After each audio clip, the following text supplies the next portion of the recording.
Hello, and welcome to another month of the Single Cask Club. I'm Guy, I'm here at the Strong Water Co. #1 shop in Banchory. Remember, we've got one shop in Banchory, one shop in Barter now. Hello to all our new members and hello to our existing members as well. How this works: dram #1, open it, have a bit of chat about the distillery, and then dram #2. If you enjoy the whiskies, please make sure you take advantage of the 10% off them on the website. Unfortunately, Aberagi, it's all pretty much sold already. So we tried our best, but people are really keen for it. So, what is Aberagi? I've got there already. Jumped the gun a little bit. I didn't mean to do that. Aberagi is from the Morrison family. So the guys that have done Carn More. So we've had quite a lot of their stuff in the past, like this Dalmonic. I'm sure everyone remembers that 8-year-old sherry Dalmonic. 56 quid on the shelf. Absolutely belting kit. So this is their distillery. So Morrison family used to own Bowmore when it was called Morrison Bowmore on Isla. They sold that and now they've been farming down in Perthshire where Aberagi distillery is now. What I love about this is it's single farm distillery. So they grow their own barley, distill themselves, mature and bottle all on site. So it's fantastic. The barley that goes into this is 52% Golden Promise, 48% Laureate, which is two very classic kind of malting barley styles. They only exclusively use first fill wood, so we're going to get a lot of extraction, we're going to get big mouthfeel, and this is 50% sherry and 50% bourbon. Great. They've teed it up for something big, full flavour. I looked at the phone there and it got me off guard.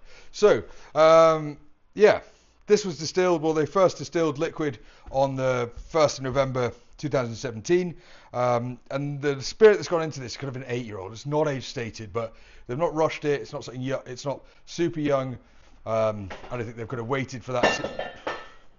It's actually not me smashing a glass that time either. They've kind of waited for that to come around. So 48.2%. So natural colour, non-chill filter. Absolutely lovely colour, obviously from that sherry and that bourbon.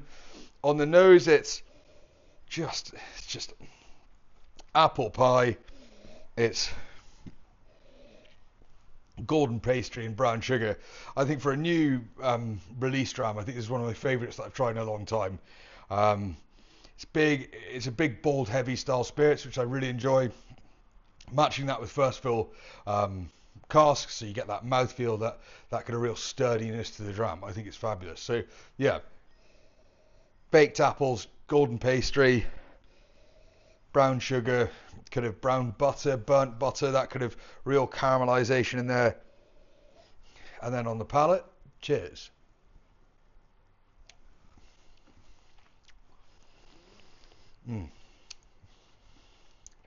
This is more apples.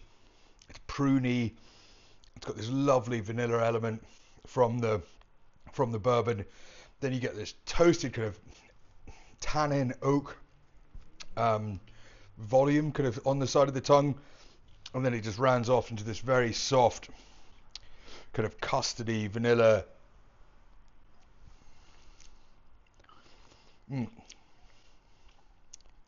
It's just a very well-rounded dram. It's super drinkable. It packs a punch. It's kind of honest to itself and what it is, and I think it's a belter. So I'm really excited to get more of this on the shelves, and we'll get as much of it as we can because I think it's mega. So yeah, that's Aberagi inaugural release.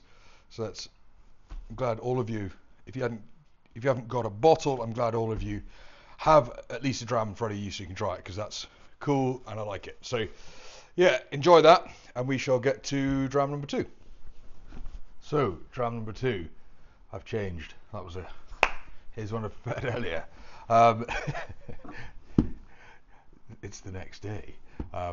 Aberagi, that is absolutely fantastic. I think yeah, glad they waited a good few years to release it. As an 8-year-old, I think it's a great spirit, and I tried a few other single casks, a few other barrel samples from them as well, and everything that I've tried from them I think is great. It's got real good spirit depth to it, so I look forward to seeing what they release in the future. So dram #2, this is Ben Nevis. This is Signatory Vintage, 100 proof, so 57.1%. Company owned by Andrew Symington, also owns Edredar Distillery. And Ben Nevis, yeah, you used to not see very much Ben Nevis, seeing a little bit more of it now and again on the independent market, which is great. And the price of it has become a bit more sensible as well. For a while, it got a bit crass, and now it's kind of calmed down. So Ben Nevis, 1825, Long John MacDonald received his license to distill at Ben Nevis in Fort William, kind of under the shadow of the highest mountain in Britain. Yeah, and Long John Dew was his the single malt name that came off the back of that. Grew and grew and grew, got up to kind of 200 employees. They had Ben Nevis, and then they opened another one, Nevis, which was just kind of across the road. So then there was 2 distilleries, and then 1920s downturn came. Distillery shut. It was then bought by a Canadian chap, Joseph Hobbs. And he then put in a coffee still, so for single grain. He then started releasing a blend from this, which is actually the first blend where he mixed single grain and single malt whiskey and then matured them together in the barrel.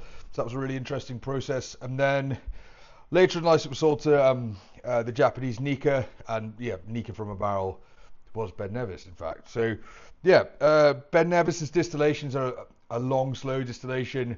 It's great for building kind of depth and richness in it. That's why it really suits sherry. It really suits that, suits sherry, suits first fill. And this is what this is. This is first fill Pedro Jimenez and second fill Oloroso sherry. Bottled as a 10-year-old, as I said, 57.1%. So great kind of, you can see it's got a kind of rich thickness to it, I think, straight away. On the nose, I think it's this lovely, funky leather. It's almost got this damp, kind of rolling tobacco style.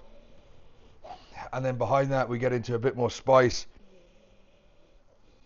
a bit more sweetness. You get this kind of, leathery tobacco sweetness, but then, the sweetness is more the kind of backbone to that.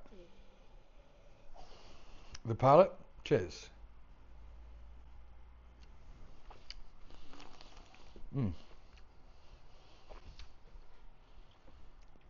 It's rich and bright to start off with. I think shows that sherry, shows that PX first of all, and then it comes into this slightly funky kind of ashy minerality kind of fireplace style. It feels like it's going to go there, but then feels like it's going to be smoky. It's got that slight kind of edge of it, and then it disappears away from it.